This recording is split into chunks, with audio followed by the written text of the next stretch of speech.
नमस्कार, पोखरा न्यूजमा स्वागत छ। सुरु गरौँ अहिलेसम्मका मुख्य समाचारबाट।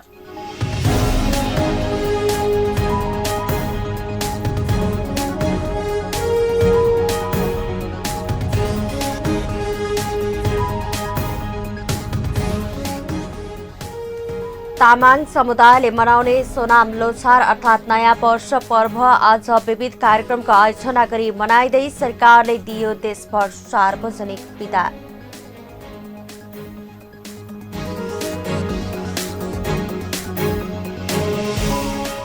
प्रधानमन्त्री ओलीको दबावमा नेत्री झाँक्रीलाई पक्राउ गरिएको प्रचण्ड माधव समूह नेकपा अध्यक्ष प्रचण्डको दावी। सरकारले उत्पीडित वर्ग जातिको प्रतिनिधिमाथि नै निशाना बनाएको आरोप।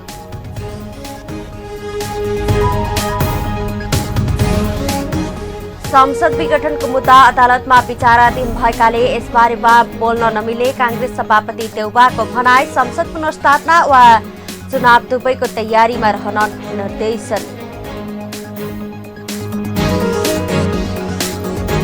काठमाडौँमा वाटर एटीएम सञ्चालनमा आयो। प्रति लिटर 5 रुपियाँ पर्ने भन्दै सर्वसाधारणलाई स्वच्छ पानी पिउन सक्ने सुविधा दिने विश्वास।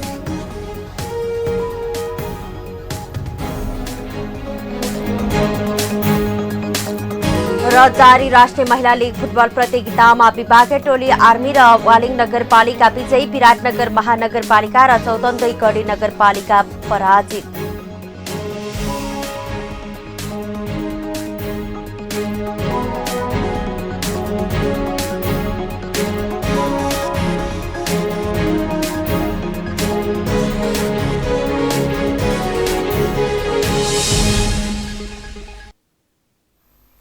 समाचार सुरु गरौँ तामाङ समुदायले मनाउने सोनाम लोछारको प्रसंगबाट। तामाङ समुदायले माघ शुक्ल प्रतिपदाको दिन मनाउने सोनाम लोछार अर्थात् नयाँ वर्ष पर्व आज विविध कार्यक्रमको आयोजना गरी मनाइँदैछ।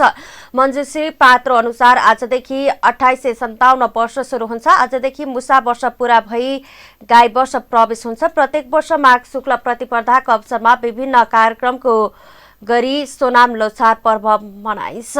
मुसा, गाई, बाघ, खरायो, ड्रागन, मेघ, सर्प, घोडा, भेडा, बादर, चरा, कुकुर र सुँगुर गरी 12 वर्गमा सोनाम लोछारलाई विभाजन गरिएको छ। लोछारका 12वटै वर्ष पशुपक्षीको नामबाट गणना गरिएकोले प्रकृति पूजक रहेको मानिन्छ। यस वर्षको पर्वको अवसरमा सरकारले देशभर सार्वजनिक बिदा दिएको छ। कोरोना महामारीका कारण यस वर्ष स्वास्थ्य सुरक्षाका विविध विधि अपनाएर लोछार मनाइने योजना रहेको छ। यसैबीच राष्ट्रपति विद्यादेवी भण्डारीले विविधतापूर्ण संस्कृति नेपालको मौलिक पहिचान र अमूल्य सम्पदा भएको बताउनु भएको छ। सोनाम लोछार 2077 को अवसरमा शुभकामना दिनुहुँदै उहाँले विविधतामा एकतामाथि गर्व गर्ने आधार चाडपर्वले दिएको स्पष्ट पार्नुभयो। बिहिबार पक्राउ परेकी नेकपा प्रचण्ड माधव समूहकी केन्द्रीय सदस्य रामकुमारी झाँक्री रिहा भएकी छिन्। करिब 5.5 घण्टापछि बिहिबार साँझ झाँक्रीलाई प्रहरीले रिहा गरेको हो। झाँक्रीलाई उनकै श्रीमानको जिम्मामा छाडिदिएको महानगरीय अपराध महाशाखाका प्रमुख एसएसपी दीपक थापाले जानकारी दिनुभयो। गोर्खामा राष्ट्रपतिबारे अभिव्यक्ति दिएका विषयलाई लिएर रामकुमारीलाई प्रहरीले राज्य विरुद्धको कसुरको अभियोगमा अनुसन्धान गर्न पक्राउ गरेको थियो। साझा रिहा भएपछि झाँक्रीले राष्ट्रपति संस्थाप्रति आफ्नो सम्मान रहेको तर व्यक्तिका विषयमा अभिव्यक्ति स्वतन्त्रताको अधिकार प्रयोग गरेर बोलेको बताउनु भएको छ। यसअघि प्रहरीले राज्य विरुद्धको कसुर गरेको आरोपमा नेपाल कम्युनिस्ट पार्टी नेकपा प्रचण्ड माधव समूहकी नेत्री रामकुमारी झाँक्रीलाई पक्राउ गरेको थियो। महानगरीय अपराध महाशाखाको प्रहरी टोलीले रामकुमारीलाई शंखमूल स्थित निवासबाटै पक्राउ गरेको हो। पक्राउ गर्ने समयमा झाँक्रीका समर्थकहरूले सरकार विरुद्ध नाराबाजी गरेका थिए। महाशाखाले राज्य विरुद्धको कसुरमा अनुसन्धान गर्न भनी झाँक्रीलाई पक्राउ पर्ची जारी गरेको थियो। महानगरीय अपराध महाशाखाले जारी गरेको जरुरी पक्राउ पर्चीमा राज्य विरुद्धको कसुर अन्तर्गतको दफा 58 को कसुरको अनुसन्धानको सिलसिलामा तत्काल पक्राउ गर्नुपरेको पर्चीमा जारी गरिएको छ। मुलुकी अपराध संहिताको दफा 58 मा राष्ट्रपति वा संसदलाई धम्की दिन नहुने व्यवस्था रहेको छ। यसको दफा 1 मा लेखिएको कसैले नेपालको राष्ट्रपति वा संसदलाई संविधान तथा कानून बमोजिम गर्नुपर्ने कार्य सम्पादन गर्नबाट रोक लगाउन वा वञ्चित गर्न वा कुनै खास तरिकाबाट कार्य सम्पादन गर्न बाध्य गराउन कुनै किसिमका बल प्रयोग गरी वा नगरी कुनै किसिमको धम्की दिन डर वा त्रास देखाउन वा अन्य कुनै किसिमले दबाब दिन हुँदैन भन्ने उल्लेख गरिएको छ। यस्तो कसुरमा कसुरदारलाई 7 वर्ष कैद वा 70,000 रुपैयाँ जरिवाना वा दुवै सजाय हुने व्यवस्था रहेको छ। बिहीबार बिहानै सादा पोसाकमा प्रहरीले झाँक्रीलाई पक्राउ गर्न शङ्खमूल स्थित निवास पुगे पनि झाँक्रीले पक्राउ पुर्जी बिना आफूले गिरफ्तारी नदिने बताउनु भएको थियो। निवासमा पुगेका सञ्चारकर्मीसँग प्रतिक्रिया दिँदै उहाँले सरकार विरुद्ध आफूहरू सडक आन्दोलनमा रहेकोले सरकारले नियम अनुसार पक्राउ गर्न सक्ने तर आफ्ना अभिव्यक्तिहरू राजनैतिक विषय भएको दाबी गर्नु भएको थियो। प्रधानमन्त्री केपी शर्मा ओलीले निर्माणाधीन प्रधानमन्त्री तथा मन्त्री परिषदको कार्यालय र धरहराको निरीक्षण गर्नु भएको छ। बिहीबार प्रधानमन्त्री ओलीले पुनर्निर्माण भइरहेको प्रधानमन्त्री तथा मन्त्री परिषदको कार्यालय र धरहराको अवलोकन गर्नु भएको हो। भूकम्पको कारण क्षतिग्रस्त प्रधानमन्त्री तथा मन्त्री परिषदको कार्यालय र धरहराको पुनर्निर्माण भइरहेको छ। सिंहदरबारको पुनर्निर्माणको कामप्रति प्रधानमन्त्रीले सन्तोष व्यक्त गर्नुभएको राष्ट्रिय पुनर्निर्माण प्राधिकरणका प्रमुख कार्यकारी अधिकृत सुशील गेवालीले जानकारी दिनुभयो।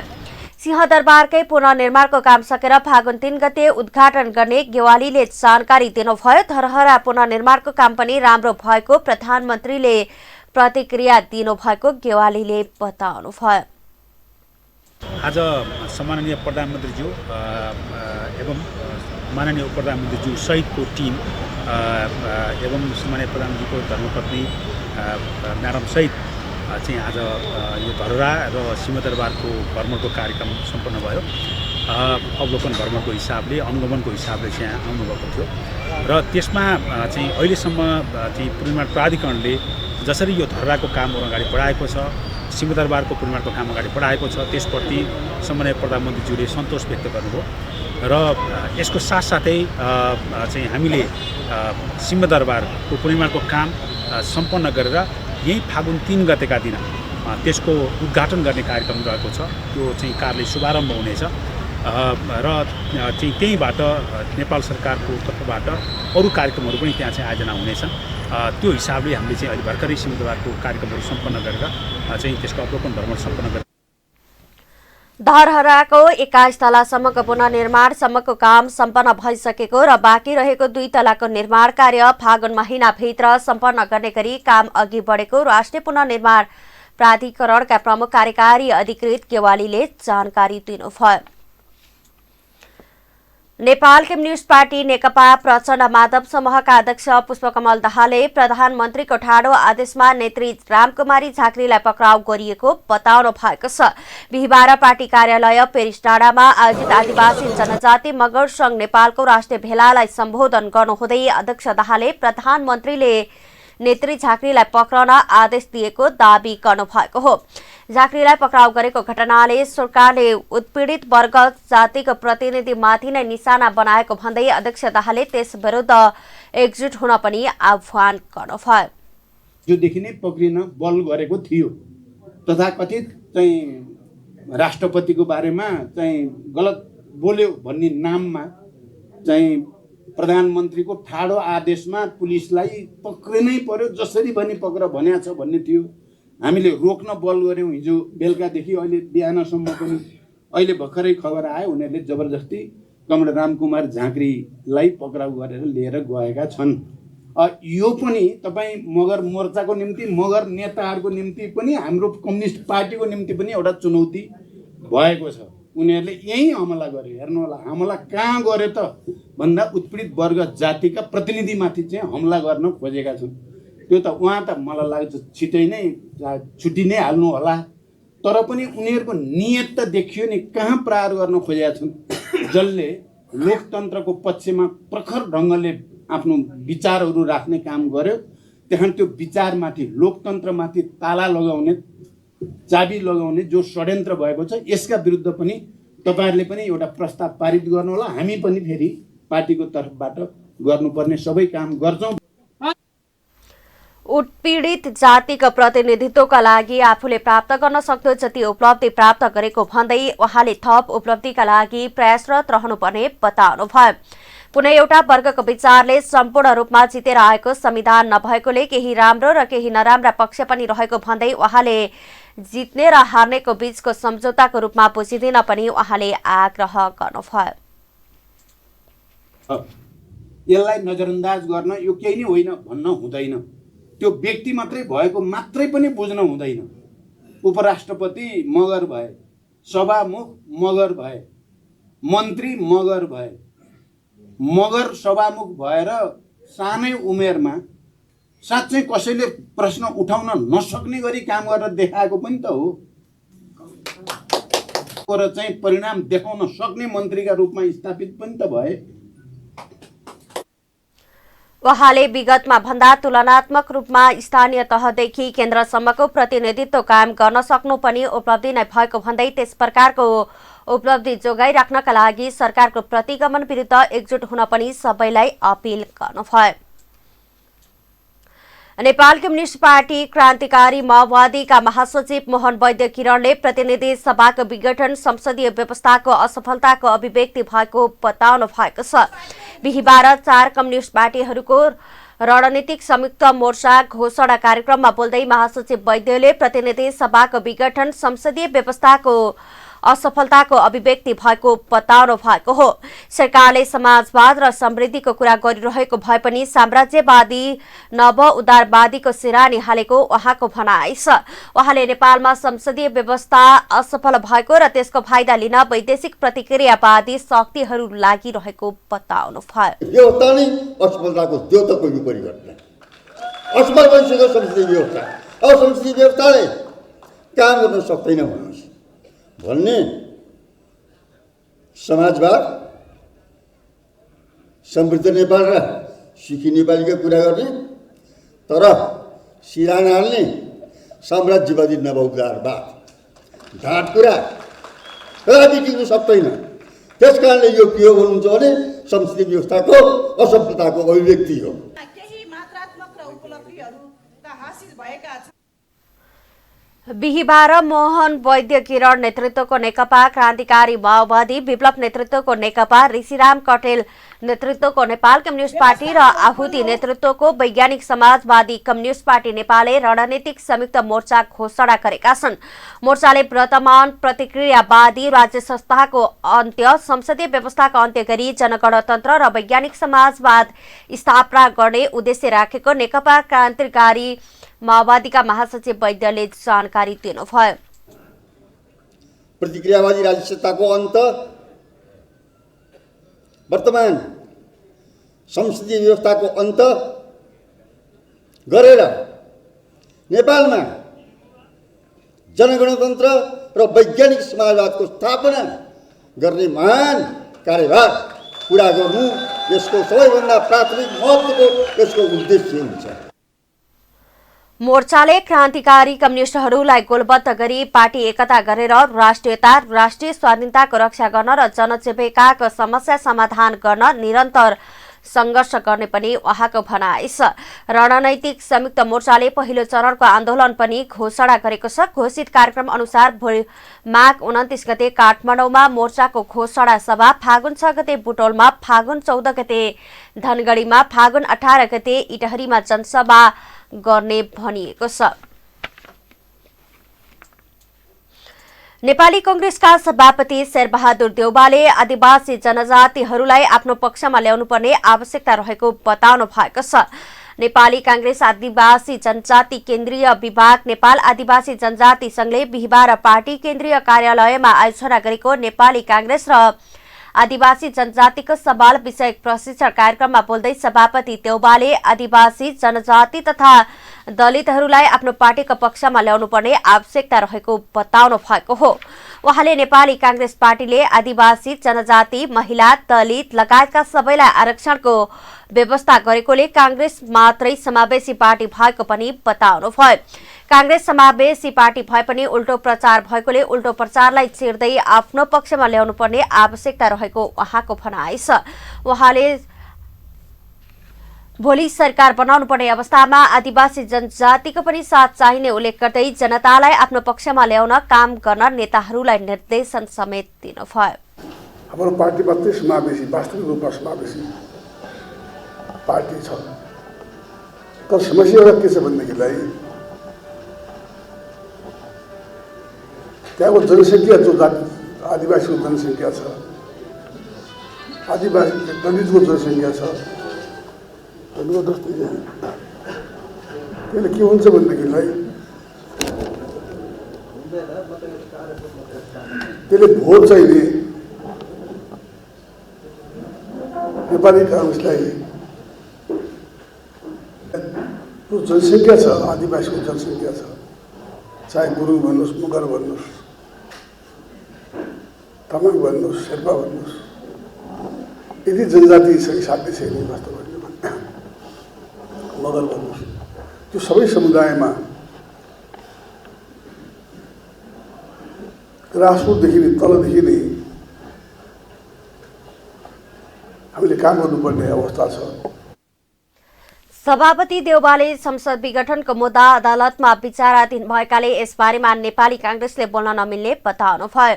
चुनावबाट सरकार बनाउने राजनैतिक व्यवस्था पार्टीले सधैँ चुनावका लागि तयार गरिरहनुपर्ने भन्दै उहाँले आगामी दिनमा आउन सक्ने संसद पुनर्स्थापना अथवा चुनाव दुवैको तयारीमा रहन पनि निर्देशन दिनुभएको छ। जनतालाई तपाईँहरूलाई भोट हाल्ने पनि जनताले सजाय दिन सक्छ। अदालतमा मुद्दा छ, हेर्नुहोस्, अदालतलाई चाहिँ जुन निकालेर नारा लगाएर चाहिँ त यही गर भन्न मिल्दैन, हाम्रो पार्टी गर्दैन। अदालतमा विचाराधीन मुद्दामा यही गर उही गर भनेर हामीले जुलुस निर्णय गर, अदालत काम के भन्नु? अदालत के चाहियो? अदालत के चाहियो? जसले ठुलो जुलुस ल्याउँछ उसैले उठ्नु पऱ्यो, उसको काम हुनु पऱ्यो। भोलिको जुलुस ठुलो थियो कि पछिल्लो जुलुस ठुलो थियो त्यही हेर्नु पऱ्यो। अब के चाहियो अदालत? अदालतको निर्णय पछि विपक्ष निर्णय हुन्छ, कसैको पछि होला, कसैको विपक्ष होला। अदालतको निर्णयमा यही गर भन्न हाम्रो मिल्छ? जुलुस निकालेर अदालतको निर्णय यही गर भन्नु मिल्छ? त्यही ठुल्ठुलो कम्पिटिसन हुँदैन कसले बढी जुलुस ल्याउँछ भने त्यो चाहिँ उचित हुन्छ अदालतको लागि, त्यो हामीले गर्दैन। हेर्नुहोस्, अर्को कुरा नेपाली काङ्ग्रेस त चुनाव भाग्ने पार्टी होइन। हाम्रो हेर्नुहोस्,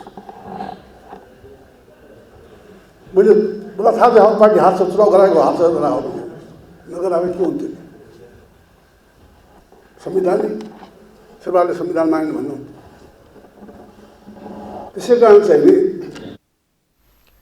कार्यक्रममा बोल्दै नेपाली कांग्रेसका उपसभापति विमलेन्द्र निधिले प्रतिनिधि सभा विघटन असंवैधानिक भए पनि निर्वाचनलाई असंवैधानिक भन्न नमिल्ने बताउनुभयो।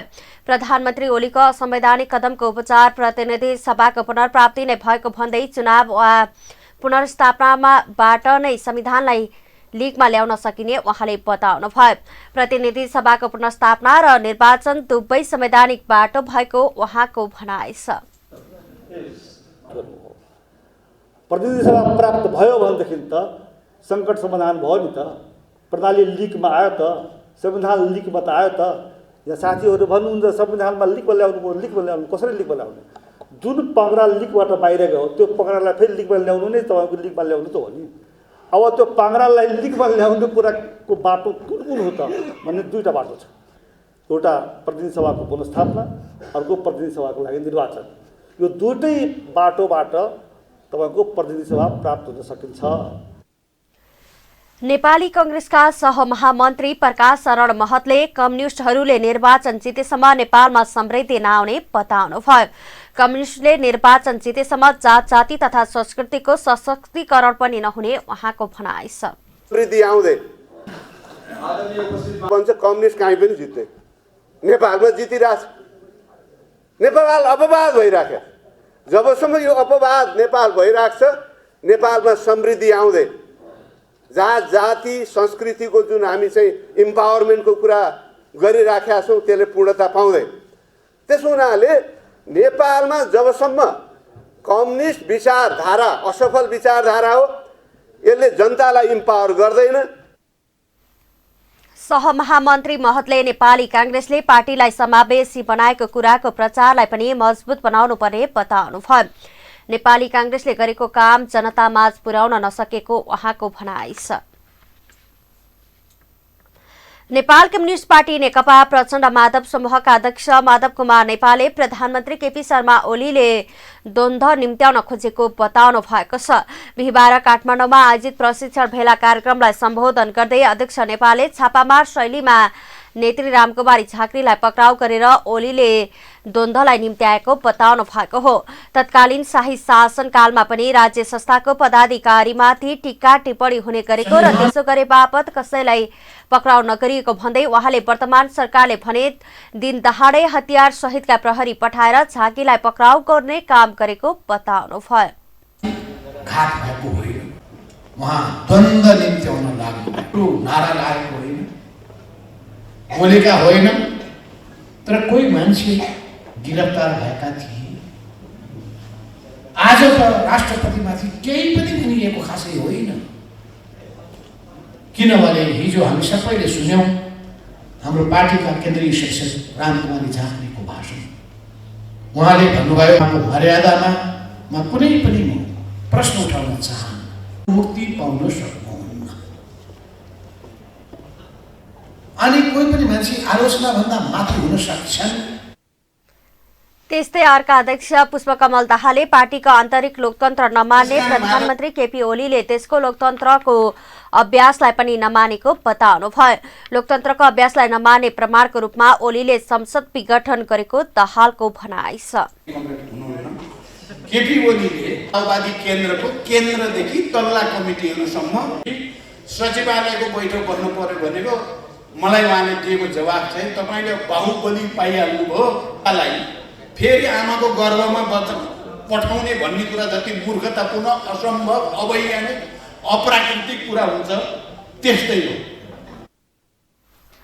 अध्यक्ष दाहालले प्रधानमन्त्री ओलीले पूर्व एमाले आफू र पूर्व माओवादी प्रचण्ड भएको भन्दै सर्वसाधारणमा भ्रम छर्ने काम गरेको बताउनुभयो।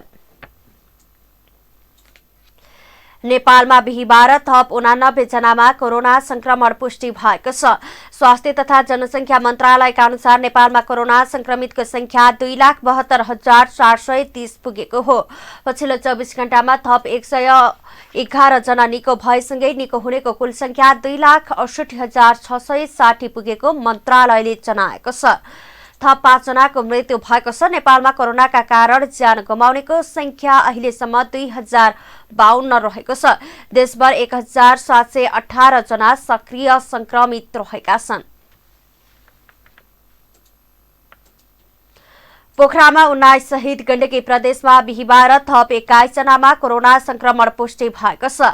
गण्डकी प्रदेश स्वास्थ्य निर्देशनालयका अनुसार कोरोना संक्रमण पुष्टि हुनेहरूमा पोखरा महानगरपालिका वडा नम्बर 6 का 1 पुरुष, 7 का 2 पुरुष तथा 2 महिला, 8 का 2 पुरुष तथा 1 महिला, 10 का 1 पुरुष, 11 की 1 महिला, 14 का 1 पुरुष, 11 का 1 पुरुष, 13 की 1 महिला, 16 का 1 पुरुष तथा 1 महिला, 17 का 1 पुरुष, 25 की 1 महिला, 29 की 1 महिला, 31 का 1 पुरुष रहेका छन्। त्यसैगरी स्याङ्जा जिल्ला पुतली बजार नगरपालिकाका 1 पुरुष, पर्वत जिल्ला कुस्मा नगरपालिकाका 1 पुरुषमा कोरोना संक्रमण पुष्टि भएको छ। यससँगै गण्डकी प्रदेशमा कोरोना संक्रमण हुनेको संख्या 15,777 पुगेको निर्देशनालयले जनाएको छ। पोखरा न्यूजमा पालो आर्थिक समाचारको।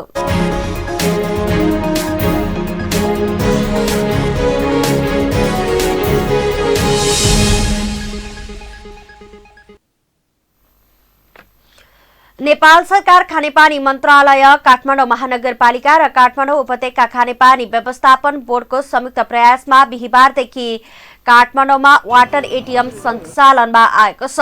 बिहिबार एक कार्यक्रमको बीच खानेपानी मन्त्री मणिचन्द्र थापाले वाटर एटीएमको उद्घाटन गर्नुभएको हो। पहिलो चरणमा रत्नपार्क, बालाजु र स्वयम्भू भगवान पाउमा वाटर एटीएम सञ्चालनमा आएको छ। वाटर एटीएम जडान भएसँगै यस क्षेत्रमा स्वच्छ र गुणस्तरीय पानी पिउने सुविधा उपलब्ध भएको छ। वाटर एटीएमबाट उपलब्ध हुने पानीको लागि उपभोक्ताले प्रति 200 मिलिमिटरका लागि 1 रुपैयाँ तिर्नुपर्नेछ। प्रति लिटर पानीको 5 रुपैयाँ तिर्नुपर्छ। यो वाटर एटीएमलाई 3 महिनासम्म सप्लायर्सले नै सञ्चालन गर्ने र 3 महिना बोर्डलाई हस्तान्तरण गरिनेछ। यस एटिएमबाट जाडोमा तातो र गर्मीमा चिसो पानी उपलब्ध गराउने प्रणाली जडान गरिएको छ। एटिएमबाट पानी लिनका लागि उपभोक्ताले ₹1 एक सिक्का प्रयोग गर्नुपर्नेछ। काठमाडौँ उपत्यका खानेपानी बोर्डको कार्यकारी निर्देशक सञ्जीव विक्रम राणाले 3 हप्ताभित्र विभिन्न 15वटा स्थानमा यस्तो एटिएम जडान गरिने जानकारी दिनुभयो। 200 ml मिलिलिटर पानी र 1 लिटर पानी चाहिँ क्रमशः ₹2 र ₹5 मा पाउन सक्छौँ। यसपालिको हाम्रो लक्ष्य चाहिँ 15वटा हो। 15वटामा चाहिँ आज नै हाम्रो 3वटा ठाउँमा हाम्रो आजदेखि सञ्चालन हुन्छ र अर्को हप्तासम्म हाम्रो 8वटा सञ्चालन भइसक्छ र 3 हप्ताभित्र हामी सबै 15वटा चाहिँ सञ्चालनमा ल्याउँछौँ। काठमाडौँमा पिउने पानीको समस्या भइरहेको बेला सार्वजनिक स्थानमा राखिने वाटर एटिएमले आम सर्वसाधारणलाई सुलभ मूल्यमा स्वच्छ पानी पिउन सक्ने सुविधा दिने विश्वास महानगरले लिएको छ। एक हप्तामा कलङ्की, मालपोत, बानेश्वर, बङ्गलामुखी मन्दिर, कसुन्ती यातायात कार्यालय र शङ्ख पार्क धुम्बाराईमा सञ्चालन गर्ने तयारी गरिएको छ। काठमाडौँ, ललितपुर र भक्तपुरका विभिन्न स्थानमा सञ्चालनमा ल्याइने वाटर एटिएमको लागत ₹2 करोड रहेको छ। अब पालो अन्तर्राष्ट्रिय समाचारको।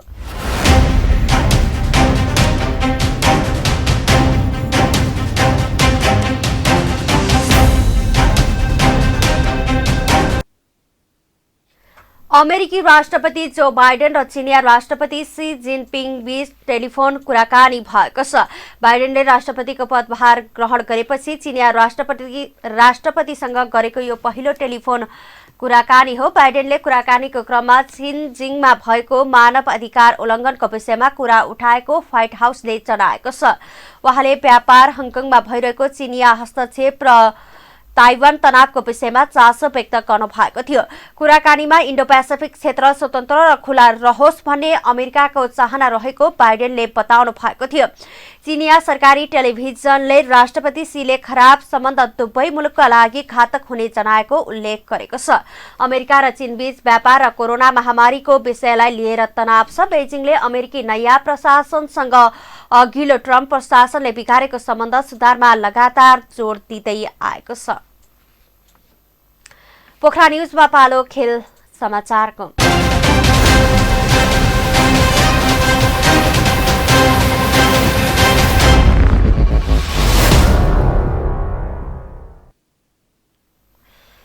राष्ट्रिय महिला लीग फुटबल प्रतियोगितामा त्रिभुवन आर्मी क्लबले सहज जित निकालेको छ।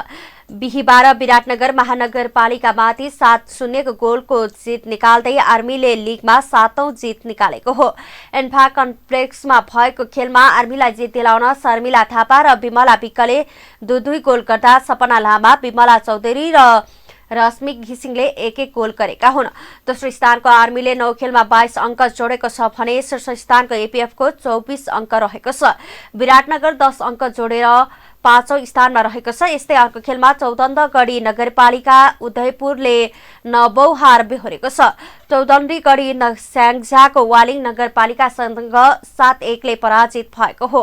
वालिङका लागि क्यामरूनी खेलाडी मेथो रुथले ह्याट्रिक सहित 5 गोल गरिन् भने अर्का क्यामरूनी खेलाडी टोटा ओरोनेला नाइलीले 2 गोल गरेकी हुन्। चौधन्धीगढीको अञ्जना थुलुङले 1 गोल फर्काएकी थिइन्। लिगमा चौथौं जित हात पारेको वालिङ 9 खेलबाट 14 अङ्क सहित तेस्रो स्थानमा रहेको छ। लिगमा चौधन्धगढी अहिलेसम्म अङ्कविहीन बनेको छ। अब पालो मौसम समाचारको।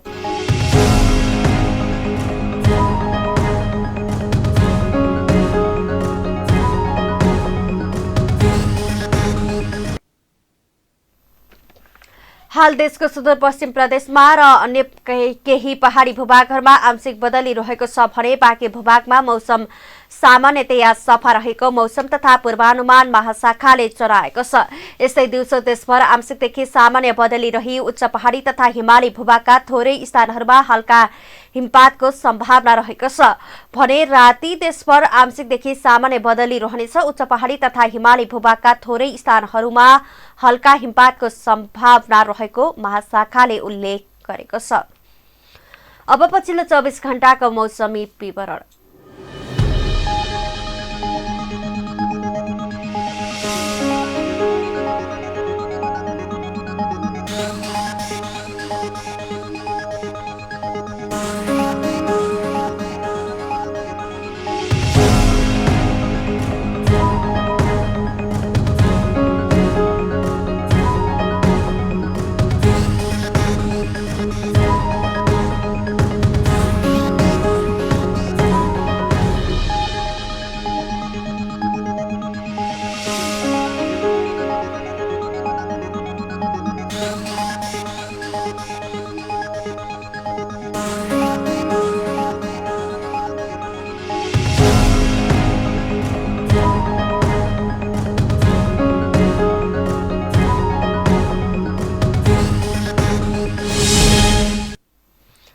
समाचारका अन्त्यमा प्रमुख समाचारका शीर्षकहरू पुनः एकपटक।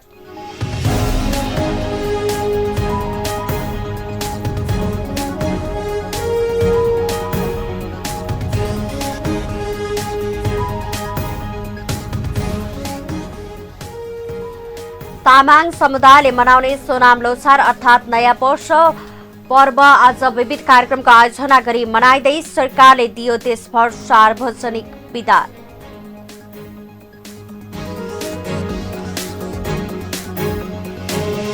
प्रधानमन्त्री ओलीको दबावमा नेत्री झाँक्रीलाई पक्राउ गरिएको प्रचण्ड माधव समूह नेकपा अध्यक्ष प्रचण्डको दाबी। सरकारले उत्पीडित वर्ग जातिका प्रतिनिधिमाथि नै निशाना बनाएको आरोप।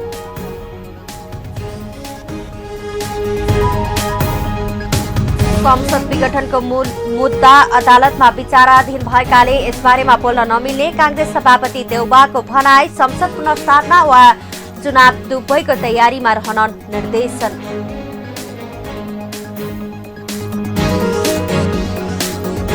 काठमाडौँमा वाटर एटीएम सञ्चालनमा आयो। प्रति लिटर 5 रुपियाँ पर्ने भन्दै सर्वसाधारणलाई स्वच्छ पानी पिउन सक्ने सुविधा दिने विश्वास।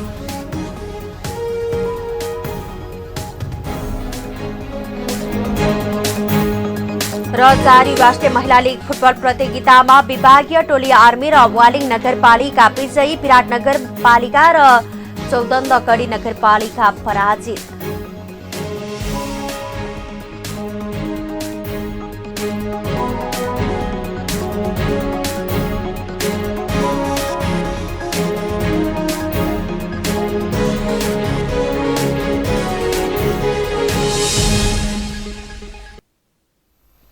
हवस् त अहिलेलाई पोखरा न्युज यति नै। हामीलाई बिदा दिनुहोस्।